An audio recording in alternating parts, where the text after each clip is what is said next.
안녕하세요. 10대의 스트레스가 마치 도미노처럼 불안을 넘어뜨리고 결국 약물 사용이라는 마지막 조각까지 쓰러뜨리는 그림 상상해 보셨나요? 오늘 분석에서는 이 위험한 연쇄 반응의 고리를 하나씩 추적하면서 그 경로를 자세히 파헤쳐 보겠습니다. 보통 10대의 스트레스 그러면 크느라 그런 거지 그냥 지나가는 성장통이야 이렇게 생각하기 쉽잖아요. 그런데 만약에요 이게 훨씬 더 심각한 연쇄 반응의 첫 신호라면 어떨까요? 오늘 이야기는 바로 이 질문에서 시작해 볼까 합니다. 우리가 따라갈 경로는 이렇습니다. 먼저 청소년기가 왜 그렇게 압박감이 심한지부터 시작해서 그 스트레스가 우리를 어떻게 지배하는지 살펴볼 거예요. 그리고 그 결과로 나타나는 불안을 거쳐 왜 절박한 선택인 약물 사용으로 이어지는지, 마지막으로 이 모든 조각을 맞춰서 전체 그림을 완성해 보겠습니다. 자, 그럼 첫 번째 단계부터 가볼까요? 네, 첫 번째 파트 청소년기의 압박감입니다. 모든 도미노가 위태롭게 서 있는 무대, 말 그대로 퍼펙트 스톰의 서막이 바로 이 시기에 열리는데요. 도대체 왜 청소년기가 이 모든 문제에 유독 취약한 시기인지부터 짚어보겠습니다. 청소년기는 정말 변화의 폭풍 한가운데 있는 시기죠. 뇌와 신체가 엄청나게 빠른 속도로 성장하고 또 나는 누구인가라는 아주 근본적인 질문과 씨름하면서 정체성을 만들어 가잖아요. 이렇게 모든 게 흔들리는 격동의 시기이다 보니 불안 같은 정신건강 문제가 뿌리 내리기 아주 쉬운 환경이 되는 겁니다. 두 번째 파트, 스트레스가 지배할 때입니다. 이렇게 취약한 시기에 매일같이 겪는 스트레스가 제대로 관리되지 않고 만성적으로 쌓이면 어떻게 될까요? 바로 여기서 첫 번째 도미노가 쿵 하고 쓰러지기 시작합니다. 여기서 진짜 중요한 건요. 스트레스가 그냥 기분이 좀 안 좋다 이 수준의 문제가 아니라는 거예요. 연구를 보면 만성 스트레스는 불안과 우울을 낳고 그 과정에서 자존감과 자기 통제력을 야금야금 갉아먹습니다. 이게 끝이 아니에요. 신체 건강까지 위협하고 최악의 경우에는 극단적인 생각으로까지 이어질 수 있죠. 말 그대로 한 사람의 삶을 전방위적으로 무너뜨리는 겁니다. 심리학에서는 이런 상태를 소진 단계라고 부릅니다. 마치 엔진이 과열돼서 연료를 다 태워버린 자동차처럼 우리 몸과 마음의 에너지가 완전히 바닥나버린 상태를 말하는 거죠.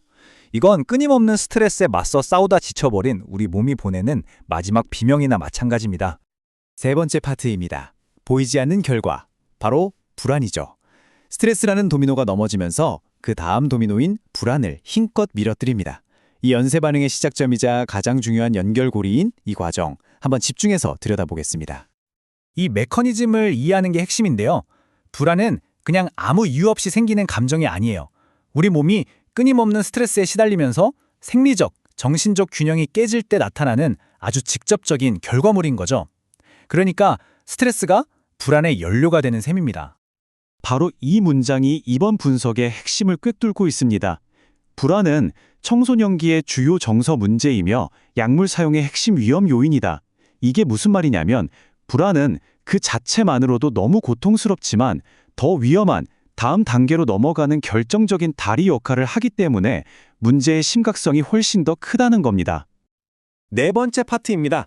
자, 이제 이 연쇄 반응의 마지막이자 가장 위험한 고리에 도착했습니다.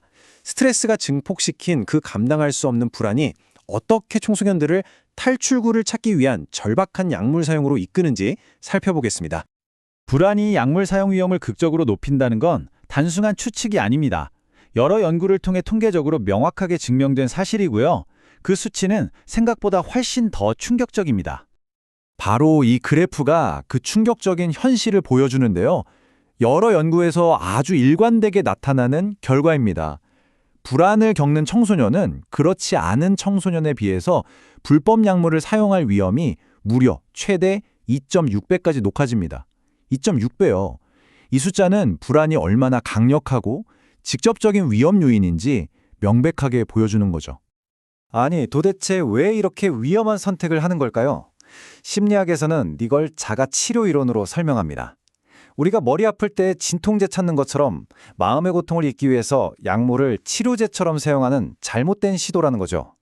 건강하게 대처할 내면의 힘이 부족할 때 외부 물질에 기대서 잠시나마 고통을 잊으려는 정말 절박한 선택인 셈입니다. 자, 드디어 마지막 5번째 파트입니다. 이제 흩어져 있던 모든 조각들을 맞춰서 전체 그림을 한번 완성해 보겠습니다. 스트레스, 불안, 그리고 약물 사용. 이 세 가지가 어떻게 하나의 그림으로 연결되는지, 그리고 이 관계를 이해하는 게 왜 그렇게 중요한지 알아보죠. 이 세 단계가 바로 도미노 효과의 전체 경로입니다. 아주 간단하죠? 첫째, 극심한 스트레스가 첫 도미노를 쓰러뜨리면, 둘째, 이것이 만성적인 불안을 유발하고, 마지막으로 감당할 수 없는 불안이 자가치료라는 이름 아래 약물 사용으로 이어지는 겁니다. 흥미로운 점은 이 연결고리를 뒷받침하는 또 다른 이론이 있다는 겁니다. 바로 일반 긴장 이론인데요. 이 이론은 개인이 겪는 사회적 스트레스, 즉 긴장이 그 자체로 비행이나 약물 사용 같은 행동으로 이어질 수 있다고 설명해요. 이건 우리가 지금까지 추적해온 스트레스에서 약물 사용까지의 경로가 심리학적으로 얼마나 설득력 있는지를 다시 한번 확인시켜주는 거죠.